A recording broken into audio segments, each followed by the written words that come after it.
Alhamdulillah. Alhamdulillahil qail nahmaduhu wa nasta'inuhu wa nastaghfiruh wa na'udzu billahi min shururi anfusina wa min sayyiati a'malina. Man yahdihillahu fala mudilla lahu wa man yudlil fala hadiya lahu.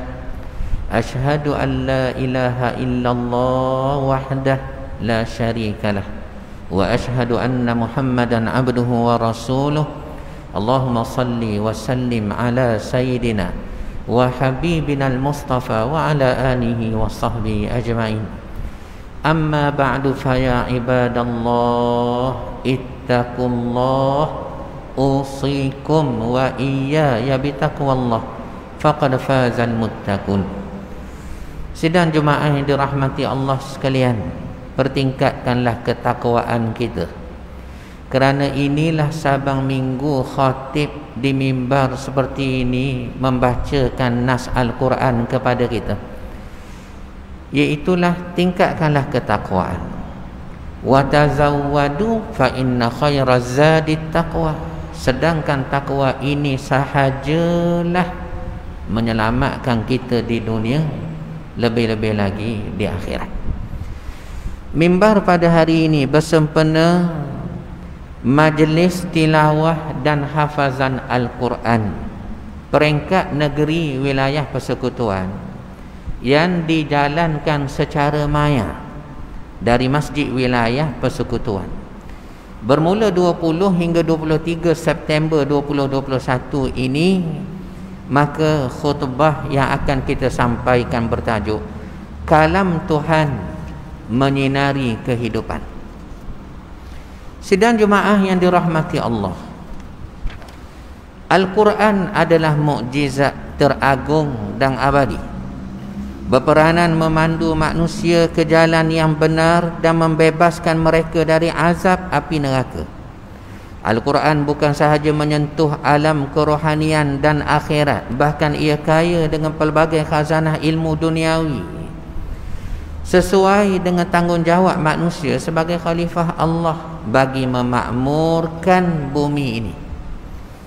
Firman Allah dalam suratul Isra ayat ke-9 maksudnya, sesungguhnya Al-Quran ini memberi petunjuk ke jalan yang amat lurus, yakni agama Islam.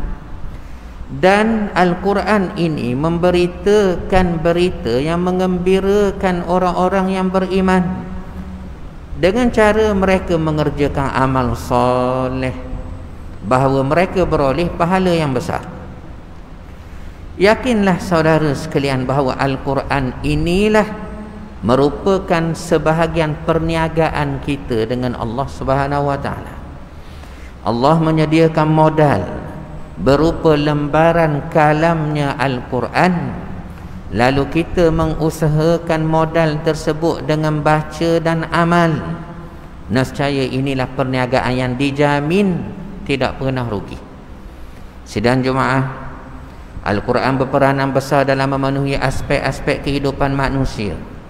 Ia bukan sahaja membina akidah yang benar, bahkan mensejahterakan minda, membezakan antara yang hak dan batil, membentuk dan mencorak kehidupan, berlandaskan ilmu serta memandu manusia dalam mengatur dan membina sebuah sistem sosial yang sempurna. Bermula dengan pembentukan institusi keluarga sendiri, sehingga akhirnya terbinalah sebuah masyarakat yang jitu. Peranan Al-Quran ini tentunya memberi impak yang besar dalam sistem pengurusan dan takbir urus, terutamanya kehidupan kita manusia. Panduan daripada Al-Quran sememangnya adalah yang terbaik. Justru jadikanlah Al-Quran ini sebagai rujukan utama dan bukan hanya memberi tumpuan dalam pembacaan sahaja semata-mata tanpa mengambil manfaat daripada segala ajaran, didikan, ilmu dan ibrah melalui pelbagai kisah yang terdapat di dalamnya Al-Quran. Marilah kita berusaha untuk menjadi sahabat yang baik dengan Al-Quran, tetapkan masa untuk membaca, memahami Al-Quran setiap hari dalam kesibukan melakukan aktiviti harian. Janganlah hendaknya kita melupakan untuk baca dan tadabbur Al-Quran panduan kita itu. Allah Subhanahu wa taala telah mengingatkan kita melalui firman-Nya di dalam surah Muhammad ayat 24. Afala yatadabbarunal Qur'an am ala qulubin aqfaluha. Apakah mereka sengaja tidak berusaha memahami dan memikirkan akan isi Al-Quran, atau telah ada di dalam hati mereka penutup, yakni terkunci, menghalang mereka untuk menerima Al-Quran. Makna tadabbur yang dijelaskan oleh Dr. Wahbah Az-Zuhaili rahimahullah alaihi dalam tafsir Al-Munirnya ialah memerhatikan makna-makna ayat Quran dan meneliti kandungannya Al-Quran. Dan apabila melakukannya, kita dapat menghayati sepenuhnya kandungan Al-Quran, menambah cinta dan rindu kita untuk membaca Al-Quran. Al-Quran juga adalah penawar bagi segala penyakit rohani dan jasmani manusia. Ia menjadi pengubat buat jiwa manusia yang sedang dilanda resah, bimbang, keluh kesah. Mimbar ingin menyarankan kepada semua jemaah agar dapat meluangkan masa bersama ahli keluarga, membaca ayat-ayat suci Al-Quran sekurang-kurangnya 1 halaman sehari, dengan bertadabbur, menghayati maknanya dan berusaha mengamalkan dalam kehidupan seharian sekeluarga. Kita boleh menggunakan aplikasi moden dalam merealisasikan hasrat ini, seperti melalui WhatsApp, Google Meet, Zoom bersama ahli keluarga dan kenalan, untuk mengumpulkan satu generasi bertadabbur dan bukan hanya membaca Al-Quran semata-mata. Semoga Allah akan terus merahmati dan memberkati kita kerana usaha kita melazimi membaca Al-Quran, dan ia akan memberi syafaat kepada kita di akhirat nanti. Imam Muslim meriwayatkan satu hadis daripada Abu Umamah Al-Bahili radhiyallahu anhu, Rasulullah sallallahu alaihi wasallam bersabda, Iqra'ul Quran, bacalah Al-Quran, fa innahu ya'ti yaumal qiyamah syafi'an li ashabih. Sesungguhnya Al-Quran yang kamu baca itu, ia datang pada hari kiamat kelak sebagai syafaat kepada pembaca. Lebih-lebih lagi dalam situasi pandemik, tidak dinafikan kebanyakan masyarakat kita hari ini dihimpit dengan pelbagai tekanan hidup, kesempitan dan kesusahan. Justru Al-Quran adalah penawar yang dapat mententeramkan dan mengharmonikan jiwa insan yang dilanda ujian. Mudah-mudahan dengan keberkatan Al-Quran yang selalu kita lazimi membacanya dan mentadabburnya itu, Allah akan melepaskan kita daripada bahaya wabak pandemik dari bumi ini. Mengakhiri khutbah jemaat sidang jemaah yang dirahmati Allah sekalian, renungkanlah beberapa kesimpulan sebagai pedoman kita bersama. Pertama, Al-Quran adalah mukjizat agung lagi abadi, berperanan memandu manusia ke jalan yang benar dan membebaskan mereka dari azab api neraka. Kedua, jadikan Al-Quran sebagai rujukan utama dengan mengambil manfaat daripada segala ajaran, didikan, ilmu dan pengajaran melalui pelbagai kisah yang terdapat dalam Al-Quran itu.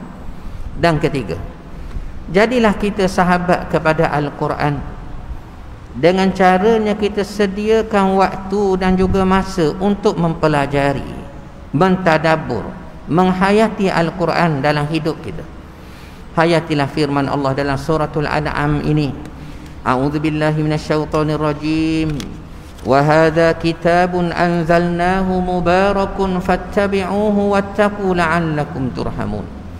Dan Al-Quran itu adalah kitab yang kami turunkan yang diberkati, maka ikutilah dia dan bertakwalah kamu kepada Allah agar kamu diberi rahmat oleh Allah Subhanahu wa taala. Barakallahu li wa lakum bil Qur'anil azim wa nafa'ani wa iyyakum bima fihi minal ayati wa dzikril hakim. Fataqabbala minni wa minkum tilawatah innahu huwas samiul alim.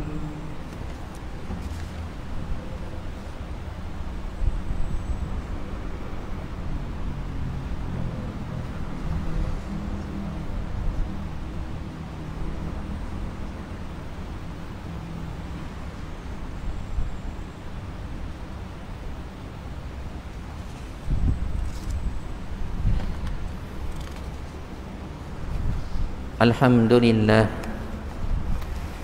tabarakalladzi nazzala al-furqana ala 'abdihi liyakuna lil 'alamina nadhira alladzi lahu mulku as-samawati wal ardi wa lam yattakhidh walada wa lam yakul lahu syarikun fil mulki wa khalaqa kulla syai'in faqaddarahu taqdira. Asyhadu an la ilaha illallah wahdahu la syarika lah wa ashhadu anna Muhammadan abduhu wa rasuluh. Allahumma salli wa sallim ala sayyidina wa habibina al-Mustafa wa ala alihi wa sahbihi ajma'in. Sidang jemaah yang dirahmati Allah sekalian, hari ini hari Jumaat, Sayyidul Ayyam, penghulu sekalian hari. Kata Imam Ghazali rahimahullah alaih, kalau dalam setahun itu beracun, ketahuilah bulan Ramadan itu penawarnya. Kalau dalam seminggu pula beracun, ketahuilah inilah Jumaat, Sayyidul Ayyam, penawarnya. Maka di hari penghulu sekalian hari dalam seminggu ini, marilah kita berselawat sebanyak-banyaknya kepada penghulu sekalian Nabi-Nabi dan Rasul-Rasul, iaitulah Habibina al-Mustafa Muhammad bin Abdullah sallallahu alaihi wasallam. Kerana inilah yang dinaskan oleh Al-Quran, innallaha wa malaikatahu yusalluna 'alan nabi. Sesungguhnya Allah dan malaikatnya berselawat kepada Nabi. Ya ayyuhalladzina amanu, maka kamu orang-orang beriman, sallu alaihi, selawat kepadanya, wa sallimu taslima, dan mengucapkan salam dengan salamnya.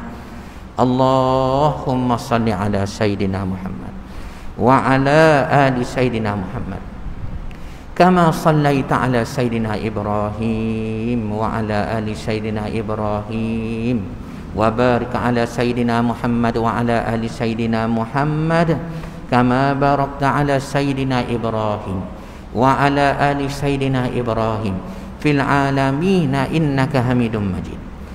وارض اللهم عن الخلفاء الراشدين وعن بقية الصحابة والقرابة أجمعين والتابعين وتابع التابعين لهم بإحسان إلى يوم الدين. اللهم اغفر للمسلمين والمسلمات والمؤمنين والمؤمنات الأحياء منهم والأموات إنك سميع قريب مجيب الدعوات ويا قاضي الحاجة. اللهم أيد بدوام التوفيق والهداية والصحة والسلامة مالكنا. Ke bawah dulu yang maha mulia Seri Paduka Baginda yang di-Pertuan Agung As-Sultan Abdullah Riayatuddin Al-Mustafa Billahi Syah Ibnil Marhum Sultan Haji Ahmad Syah Al-Musta'in Billah. Wa kadzalika, ke bawah dulu yang maha mulia Seri Paduka Baginda Raja Permaisuri Agung Tunku Hajah Azizah Aminah Maimunah Iskandariyah bintil marhum al-mutawakkil ala Allah Sultan Iskandar al-Hajah. Wa ayyid Allahumma bitaufiq wal hidayati malikina duli yang maha mulia Sultan Nazrin Muizzuddin Syah Ibnil Marhum Sultan Azlan Muhibbuddin Syah al-Maghfurlah, timbalan yang di-Pertuan Agung. Wa kadzalika duli yang maha mulia Raja Permaisuri Perak Darul Ridwan Tuanku Zara Salim. Allahumma ja'al baladana Malaysia aminan mutmainnan sakha'an rakha'an dara adlin wa imanin wa amnin wa amanin وسائر بلاد المسلمين. اللهم أعز الإسلام والمسلمين ودمر أعداءك أعداء الدين وانصر من نصر الدين واخذل من خذل المسلمين وعال كلمتك إلى يوم الدين. اللهم إنا نعوذ بك من البرص والجنون والجذام ومن سيء الأسقام. Ya Allah, jadikanlah kami hamba-hamba-Mu yang taat melaksanakan kewajipan solat, membayar zakat kepada pusat pengutang zakat Majlis Agama Islam Wilayah Persekutuan, dan menginfakkan harta melalui ibadat waqaf.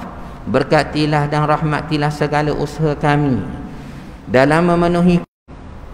Ya'idzukum la'allakum tadhakkarun, fadhkurullahal azima yadhkurkum washkuru ala ni'amihi yazidkum was'aluhu min fadlihi yu'tikum wa la dzikrullahi akbar wallahu ya'lamu ma tasna'un. Aqimus salata, alhamdulillah rabbil alamin.